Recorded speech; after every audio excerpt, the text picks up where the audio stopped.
வாழ்க வையகம், வாழ்க வையகம், வாழ்க வளமுடன். குரு வாழ்க, குருவே துணை. உலக சமுதாய சேவா சங்க ஐடி இயக்குநரகமும் மும்பை செம்பூர் தவ அறக்கட்டளையும் இணைந்து நடத்தும் இந்த அதிகாலை தவ நிகழ்ச்சியில் கலந்து கொண்டுள்ள அனைத்து மெய்யன்பர்களையும் வாழ்க வளமுடன் என்று வாழ்த்தி வரவேற்கின்றோம். குரு வணக்க பாடல். குருவை அடையாமல் அறிவில் உயர்வென்றும் இல்லையே, குருவை மதித்தோருக்கு அறிவில் தாழ்வென்றும் இல்லையே, குருவென்னும் துணையில்லாமல் முக்தி இல்லையே, குரு பக்தி ஒன்றே சக்திக்கு துணையாகுமே, குரு உயிர் கலப்பில்லாமல் ஆன்மீக உயர்வில்லையே, குருவே உந்தன் அருள் செல்வம் ஒன்றிருந்தால் போதுமே, குருவே இப்பிறப்பி என்று முடிந்தாலும் மறுபிறப்பி என்று அமைந்தாலும் குருவாய் நீயே வந்தருள வேண்டும், குருவே நீயே வந்தருள வேண்டும். வாழ்க வளமுடன். எவர் ஒருவர் குருவை மதித்தொழுகினாலும் தப்பாது குரு உயர்வு மதிப்போர் தம்மை தரத்தில் உயர்த்தி பிறவி பயனை நல்கும். நாம் இன்று மனவளக்கலையின் சிறப்பை பற்றி சிந்திப்போம். நாம் விரும்பி இந்த பிறவி எடுத்தோமா என்றால் இல்லை. நாம் இந்த குடும்பத்தில் இந்த தாய் தந்தைக்கு பிறக்க வேண்டும் என்பதை யார் தீர்மானித்தார்கள் என்றால் நாம் இல்லை. வினைப்பயனே தேகம் கொண்டாய், வினைப்பயனே நம் பிறப்பை தீர்மானிக்கிறது. அதே போலவே குருவும் நமது வினைப்பயனின் சிந்தனைக்கேற்ப நாம் நம் குருவை அடைகிறோம். அந்த சிந்தனையோடு நாம் பார்த்தால் மனவளக்கலைஞர்களாகிய நாம் ஒவ்வொருவரும் தாய் தந்தையரினுடைய நல்ல கர்மாவை செய்திருக்க வேண்டும். அந்த கர்மாவின் நல்ல செயலின் தக்கவாறு இனிமேலும் நல்ல கர்மா பதிவு இருக்க வேண்டும். இதுதான் உண்மை. இந்த உலக வாழ்வில் எத்தனை இன்ப துன்பங்கள் அனுபவித்தாலும் நாம் நமது குருவென்னும் அறிவு தோணியில்தான் பயணிக்கிறோம்.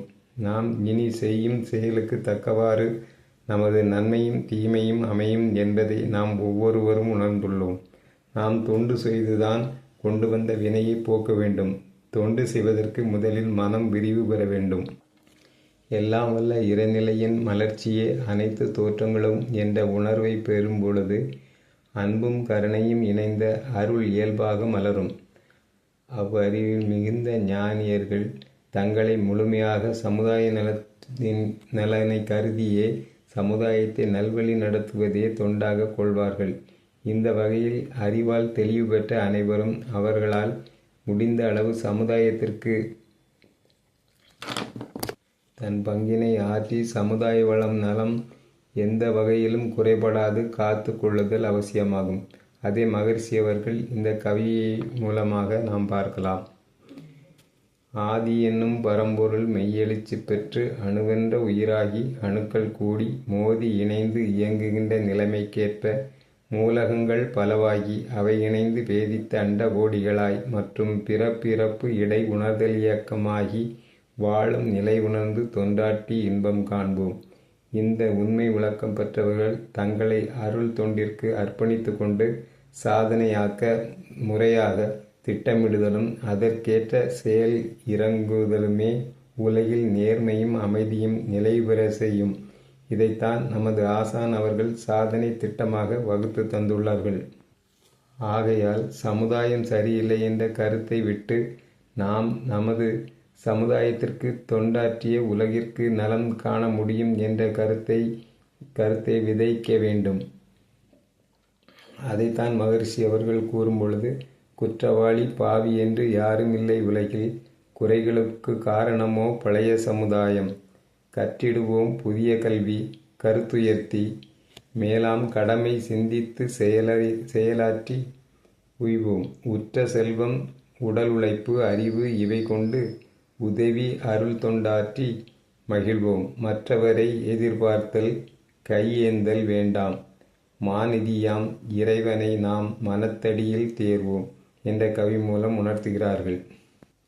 நம் ஆசான் அவர்கள் தன் வாழ்க்கையில் எண்ணிறைந்த நிகழ்ச்சிகள் அனுபவங்கள் எல்லாவற்றையும் நன்கு கூர்ந்துணர்ந்து இன்றைய சமுதாயத்திற்கு இந்த விஞ்ஞான அறிவு மிகுந்த காலத்தில் சமுதாயத்தில் என்ன குறை உள்ளது, அதை எவ்வாறு போக்க வேண்டும் என்று தெளிந்த அறிவிலே இந்த ஆன்மீக கல்வியையும் பயிற்சியையும் அமைத்து கொடுத்துள்ளார்கள்.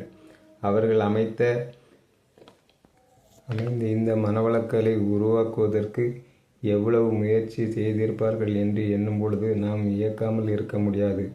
அவர்கள் அமைந்த இந்த துன்பத்தை நாமும் அடையக்கூடாது என்ற பெருநோக்கில்தான் இந்த மனவளக்கலை பயிற்சி அமைத்து தனிமனித அமைதி மூலமாக உலக அமைதிக்காக திட்டங்கள் அமைத்து கொடுத்துள்ளார்கள்.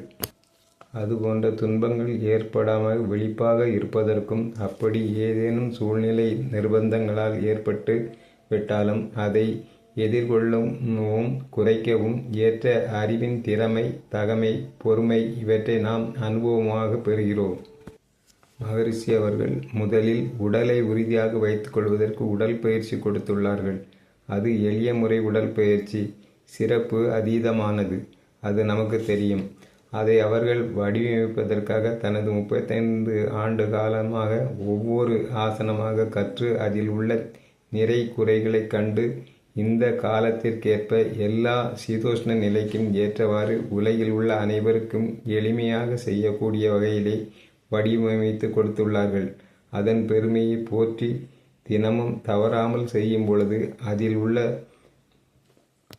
நுட்பங்கள் எல்லாம் நமக்கு நன்றாக உணர முடிகிறது. அதேபோல தவமுறைகளும் இக்காலத்திற்கு தக்கவாறு மிகவும் எளிமைப்படுத்தி முறையாக 9 வகையான தவங்களும் கொடுத்துள்ளார்கள். எந்தெந்த தவம் தேவை உணர்ந்து செய்து வரும் பொழுது மனம் அமைதி பெற்று தெளிவுறுகிறது. மனதின் அலைச்சுழல் குறைகிறது. மனதின் தன்மையை மனம் அறிந்து கொள்கிறது. நாம் எந்த மன அலைச்சுழல் ஒரு செயல் அனுபவம் பெறுகிறதோ அதே அலைச்சுழல் மனம் வரும்பொழுது அதே செயல் நினைவுக்கு வருகிறது. அதே போல காயக்கல்பம் தொடர்ந்து செய்யும் பொழுது பழைய வினைப்பதிவுகளை கழித்து உயிர் தூய்மையடைகிறது. அதுவே மேலும் ஆழ்ந்து தவத்திற்கு உதவியாக இருக்கிறது. தவத்தில் மனம் நுண்மையான நிலைக்கு வருகிறது. இந்த நிலையில் மனம் உணர்ச்சி நிலையிலிருந்து திருப்பம் பெற்று அமைதி நிலையை அடைகிறது. ஜீவகாந்த செலவு குறைகிறது. சேமிப்பு அதிகமாகிறது. எனவே அறிவு கூர்மையாகிறது. மேலும் பொருள் வயப்பட்ட 6 தீய குணங்களையும் நல்ல குணங்களாக மாற்றும் திறன் ஓங்குகிறது. தவத்தில் மேலும் ஆழ்ந்து போகும் பொழுது பிரபஞ்ச ரகசியங்களை உணர்ந்து கொள்கிறது. மேலும் தவத்தில் ஆழ்ந்து டெல்டா அலைக்கு போகிறது. அப்பொழுது பிரபஞ்சம் எல்லாம் கடந்து சுத்தவெளி என்ற இறைநிலையோடு கலப்புறுகிறது.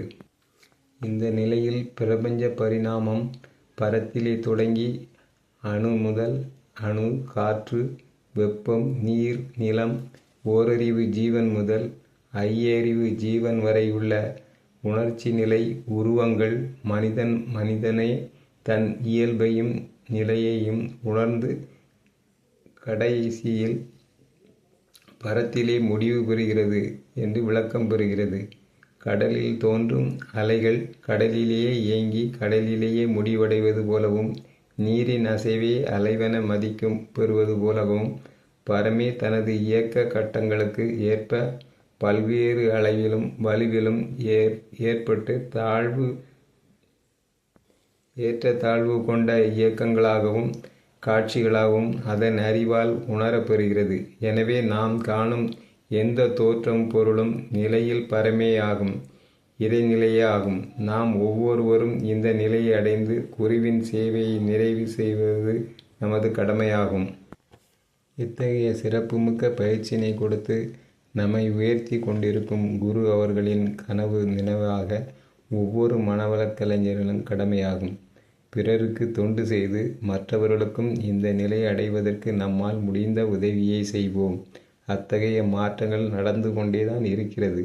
மேலும் மேலும் எல்லோருக்கும் கிடைக்க இறையருளும் குருவருளும் துணை புரியுமாக. வாழ்க வளமுடன்.